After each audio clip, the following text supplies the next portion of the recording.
Hi everybody, and we're going to do another chapter of Mrs. Peter Rabbit, okay? Now, first of all, hello to Jackson, Matthew, Marjorie, and Emma here in Maine, Malia and Lucas in Missouri. Hello to Kai Ming and Ru Kai in Washington State. Hello to Hope here in Maine, and Dylan in Maine and Lucas in Maine. Leslie and Mary, our friends over in England. Ezzy and Indy in Oklahoma. Kayla here in Maine. Hi, Kayla.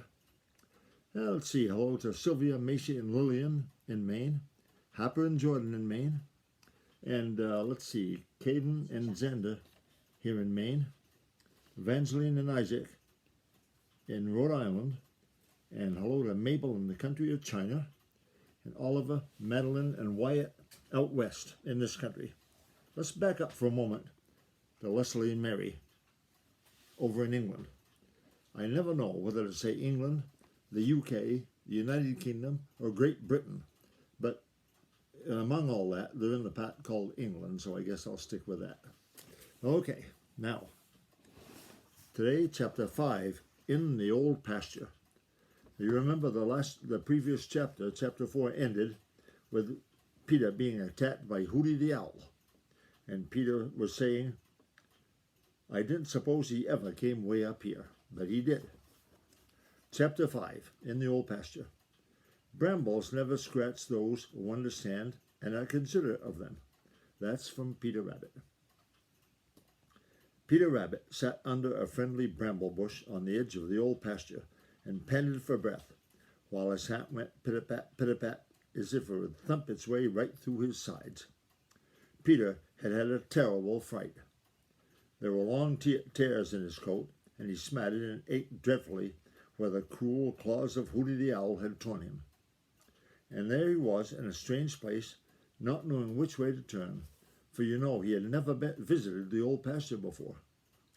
But Peter had had so many narrow escapes in his life that he had learned not to worry over dangers that are past. Peter is what wise men call a philosopher. That's a big word, but its meaning is very simple. A philosopher is one who believes that it is foolish to think about things that have happened, except to learn some lesson from them, and that the best thing to do is to make the most of the present. Peter had learned his lesson. He was sure of that. I never will forget again to watch out for Hooty the Owl, said he to himself as he nursed his wounds. And so perhaps it is a good thing that he so nearly caught me this time. If he hadn't, I might have forgotten all about him sometime when he could catch me. I certainly wouldn't have watched out for him way up here, for I didn't think he ever came up to the old pasture, but now I know he does. Mr. Hooty will have to be smarter than he's ever been before to catch me napping again. My, how I do smart and ache.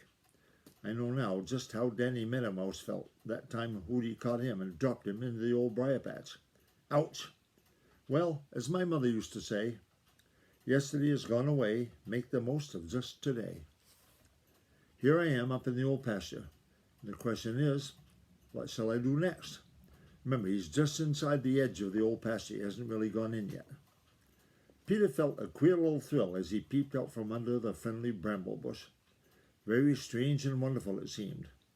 Of course, he couldn't see very far, because the old pasture was all overgrown with bushes and briars, and they made the very blackest of black shadows in the moonlight. Peter wondered what dangers might be awaiting him there, but somehow he didn't feel much afraid. No, sir, he didn't feel much afraid. You see, those briars looked good to him, for briars are always friendly to Peter, and unfriendly to those who would do harm to Peter. So when he saw them, he felt almost at home. Peter drew a long breath, then he cried, ouch! You see, he had forgotten for a minute how sore he was. He was eager to explore this new wonderland, for Sammy Jay had told him wonderful tales about it. He knew that here old Granny Fox and Reddy Fox had found safety when Farmer Brown's boy had hunted for them so hard on the green meadows and in the green forest. He felt sure that there must be the most splendid hiding places. It seemed as if he certainly must start right out to see them, for you know Peter is very, very curious. But the first move he made brought another ouch from him, and he made up a wry face. "I guess the best thing for me to do is stay right where I am," he said, "for here I am safe under this friendly old bramble." So with a sigh, Peter settled down to make himself as comfortable as he could, and once, as far, far away on the Green Meadows, he heard the voice of Old Man Coyote, Peter even smiled.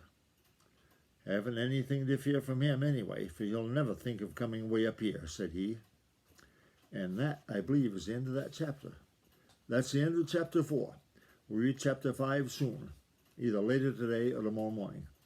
Okay, bye-bye, everybody.